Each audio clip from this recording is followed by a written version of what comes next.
काँग्रेसचे नेते विजय वडेट्टीवार यांनी पुण्यामध्ये पत्रकारांशी संवाद साधला. या संवादामध्ये त्यांनी विविध विषयांना त्यांच्याकडे उपलब्ध असलेली माहिती पत्रकारांना त्यांनी दिली. आरोग्य विभागाने दाखवली तीच माहिती आता पोलीस विभागांची सुद्धा आहे आणि पोलीस असेल, हेल्थ विभाग असेल, हे सगळ्यांच्या संगणमतामध्ये सुनील पिंगळे नावाच्या आमदारांची भूमिका काय याची नाही चौकशी यांनी करण्याची आवश्यकता आहे. अजितदादांनी जो फोन केला सत्यता तपासणीसाठी, तर मग या संदर्भात सुद्धा चौकशी होण्याची आवश्यकता आहे. ही सगळी चौकशी पारदर्शी होण्यासाठी यावर एकच उपाय आहे, तो म्हणजे न्यायिक चौकशी. आणि मला वाटतं की या सगळ्यामध्ये सत्यता आणि वस्तुनिष्ठ बाहेर परिस्थिती येण्यासाठी, कारण आरोपी आणि आरोपीचं कुटुंब हे प्रचंड धनाढ्य आणि शक्तिशाली आहे. हे यामुळेच अनेकांना त्यांना मोठा आशीर्वाद आहे, त्यांना सपोर्ट आहे. अशा स्थितीमध्ये ही चौकशी भरकटू नये आणि सत्यता दाबली जाऊ नये, वस्तुस्थिती पुढे आली पाहिजे आणि आरोपीवर, दोषीवर कडक कारवाई झाली पाहिजे. त्याला वाचवणाऱ्यावरही कडक कारवाई झाली पाहिजे. प्रोटेक्शन देणाऱ्यावर, तो कितीही मोठा पॉलिटिकल माणूस असू दे. यासाठी न्यायिक चौकशी होणे अपेक्षित आहे, तीच करावी अशी आमची स्पष्ट मागणी.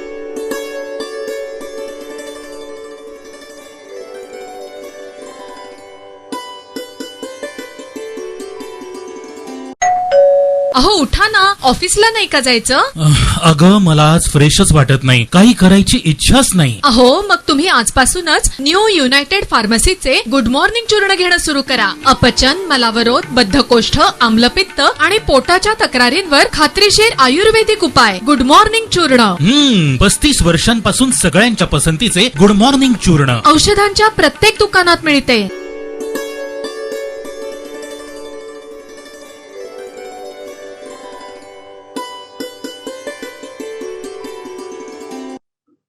जनकल्याण बहुउद्देशीय फाउंडेशनच्या वतीनं जागतिक महिला दिनाच्या निमित्तानं कर्तृत्ववान महिला स्त्री गौरव पुरस्कार 2024 हा साजरा करण्यात आला. यावेळेला नाट्य चित्रपट क्षेत्रातले अनेक मान्यवर उपस्थित होते.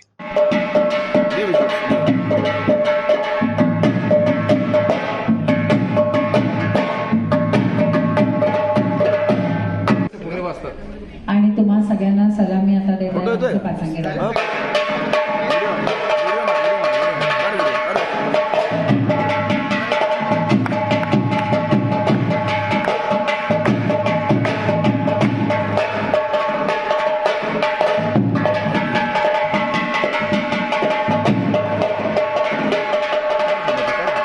पुरस्कार 2024 देताना आम्हाला विशेष आनंद होत आहे.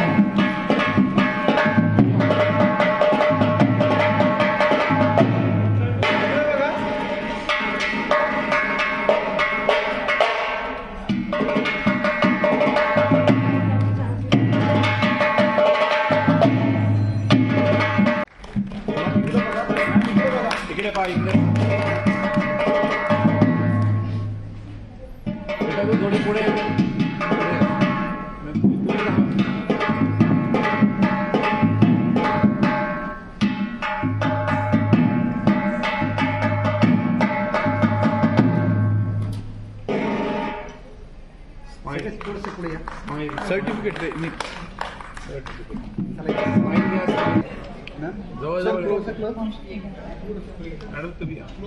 ओके ओके समोर येतं.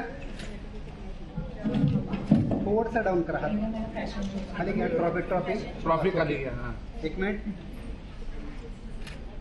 थँक्यू.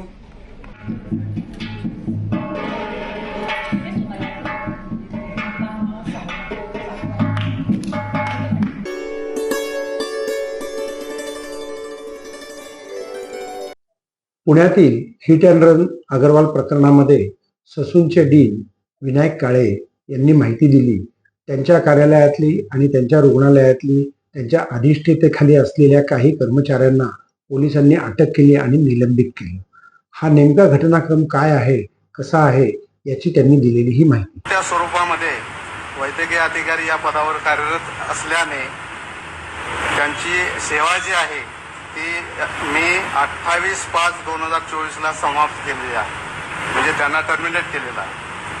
आता ते सेवेमध्ये नाहीत आणि अशा पद्धतीचं जी कारवाई आहे ती मी शासनास कळवलेली आहे.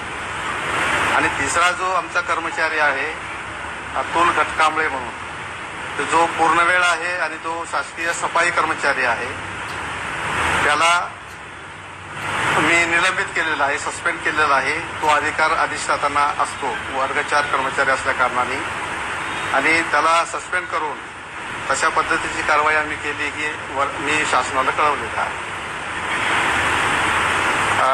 त्यानंतर जे डॉक्टर अजय तावरे आहेत, मी सांगितल्याप्रमाणे त्यांचा चार्ज मी काढून घेतलेला आहे HODचा, आणि त्यांच्यावरती जी कारवाई जी आहे सस्पेन्शनची कारवाई ही अधिष्ठातांच्या अधिकारामध्ये येत नाही, तर ही माझ्या वरिष्ठ कार्यालय जे आहे, मंत्रालय जे आहे, शासन ही कारवाई करीत असतं.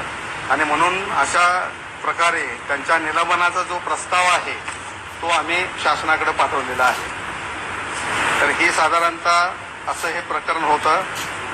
आपल्याला माहीत आहे की यासाठी शासन स्तरावरून एक समिती स्थापन करण्यात आली की ज्याच्यामध्ये 3 सदस्य आहेत.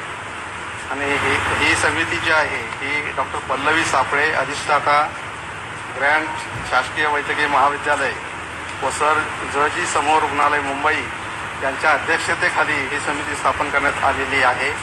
आणि त्या समितीनं काल या ठिकाणी येऊन दिवसभर त्यांनी काम केलं.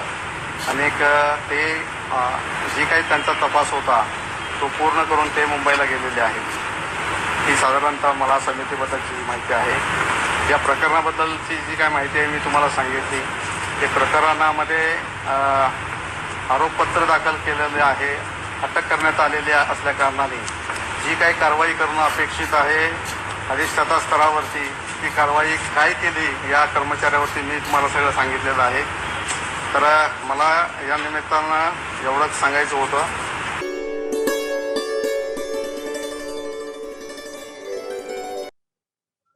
पवित्र पोर्टलमधून निवड झालेल्या शिक्षकांना नियुक्तीची पत्र दिली गेली नाही, म्हणून काल या शिक्षकांनी महापालिकेसमोर आंदोलन केले.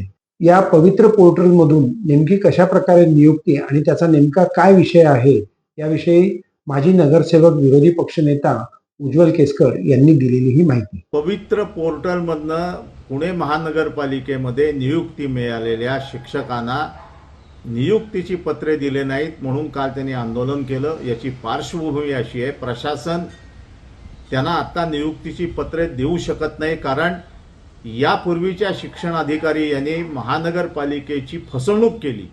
अतिरिक्त आयुक्त यांची फसवणूक करून 62 अपदवीधर शिक्षक अतिरिक्त असताना रोस्टरची तपासणी न करता 313 जिल्हा परिषदमधनं आंतरजिल्हा बदल्या करून त्यांच्या नियुक्तीची पत्रे त्यांनी दिली, ठराव करून घेतला. आणि त्याच्यावर आम्ही आक्षेप घेतल्यानंतर शिक्षण आयुक्त यांनी याची चौकशी सुरू केली. आणि मला असं वाटतं की त्या चौकशीचे जे निष्कर्ष असतील ते निष्कर्ष जोपर्यंत त्याची पूर्तता महानगरपालिका करणार नाही, या 313 बेकायदेशीररित्या भरलेल्या शिक्षकांच्या संदर्भामध्ये जो निर्णय घ्यायचा असेल तो घेतल्याशिवाय या नवीन पवित्र पोर्टलच्या माध्यमातून जे शिक्षक महानगरपालिकेकडे नियुक्तीच्या प्रतीक्षेत आहेत त्यांच्याबाबत निर्णय करता येईल का नाही याविषयी आमच्या मनात शंका आहे. जे 313 शिक्षक आले जिल्हा परिषदमधनं, त्यांचे काय चुका आहे काय नाही हा वेगळा विषय आहे. ते महानगरपालिकेमध्ये आले आणि आज ते कदाचित आमची जी माहिती आहे त्याप्रमाणे त्यांची नियुक्ती ही बेकायदेशीर होऊ शकते. त्यामुळे शिक्षण आयुक्तांनी संच मान्यता देताना पवित्र पोर्टलच्या संदर्भामध्ये नियुक्ती झालेल्या लोकांची संच मान्यताच होऊ शकत नाही जोपर्यंत पहिल्यांदा हा विषय सॉल्व्ह होत नाही तोपर्यंत. आणि मला असं वाटतं की 2-4 दिवसामध्ये याच्या संदर्भातला अहवाल शिक्षण आयुक्त जाहीर करतील किंवा महानगरपालिकेकडे पाठवतील आणि त्यांच्यानंतर या शिक्षकांच्या नियुक्तीचा मार्ग मोकळा होईल. त्यांची काहीच चूक नाही आहे. परंतु तत्कालीन शिक्षण अधिकारी यांनी केलेल्या चुकीमुळे यांनी केलेल्या मुद्दाम चुकीमुळे, काही आर्थिक लागेबांधे असल्यामुळे मला असं वाटतं की या 313 जे स्वतःचे जिल्हे सोडून इथं आले त्यांनाही, आणि ज्यांची नियुक्ती ही ट्रान्सपरंट पारदर्शी पद्धतीने शिक्षण आयुक्त सूरज मांढरे साहेबांनी केली, त्यांच्यावरही अन्याय होतोय. याच्यातनं कसा मार्ग काढायचा याचा निर्णय दोन्ही आयुक्तांनी एकत्र बसून, पण जे दोषी आहेत त्यांच्यावर शिक्षा करून केली पाहिजे, अशी आमची मागणी आहे.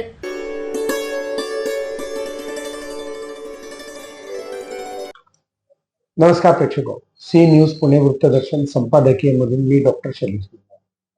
पुण्यामध्ये हिट अँड रन प्रकरण अगरवाल परिवाराचं आपल्याला माहितीच आहे. त्याच्यात 2 जीव गेले. पण काल एक त्याच रस्त्यावरती खराडीला एक वेगळी घटना घडली. 3 विद्यार्थी दुचाकीवरून चालले होते. त्यातले एका विद्यार्थ्याला लातूर या गावी जायचं होतं. त्याला सोडण्याकरता हे विद्यार्थी चालले होते.